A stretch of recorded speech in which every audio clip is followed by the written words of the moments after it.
চলতি মাসে 30-31 মে কৈলাসহরে অনুষ্ঠিত হতে যাচ্ছে বাম ছাত্র সংগঠন এসএফআই এর 21তম রাজ্য সম্মেলন। কৈলাসহরের পুরাতন টাউন হল বসছে রাজ্য সম্মেলনের আসর।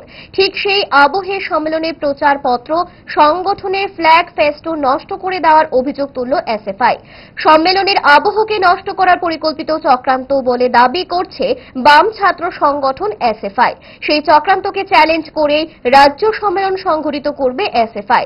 এসএফআই এর পাশে রয়েছে কৈলাসহরের সমস্ত গণতান্ত্রিক মানুষ। আজ আগরতলায় সংবাদ সম্মেলনে এভাবেই স্পষ্ট বার্তা রাখা হলো সংগঠনের তরফ থেকে। এসএফআই রাজ্য সম্পাদক সন্দীপন দেব রাখলেন সেই বার্তা।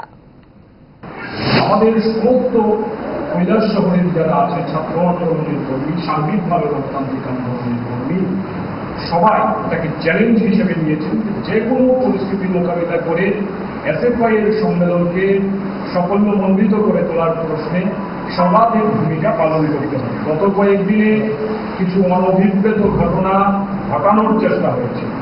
আমাদের প্রচার সাজসজ্জার কাজ চলছে কৈলাসহরের বিভিন্ন এলাকায় ফ্ল্যাগ ফেস্টুনে মুড়ে দেওয়া হয়েছে।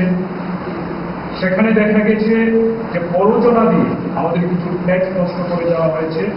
এইরকম বিভিন্ন ঘটনার মধ্য দিয়ে কৈলাসহরের পরিস্থিতিকে উত্তপ্ত করার চেষ্টা করছে। কিন্তু আমরা মনে করি যে ঠান্ডা মাথায় এই সম্মেলন আমাদের সফল করতে হবে। ত্রিপুরা রাজ্যের ছাত্র আন্দোলনকে আগামী দিনে আরো সুসংগঠিত করার জন্য এই সম্মেলনকে পরিচালিত করতে হবে।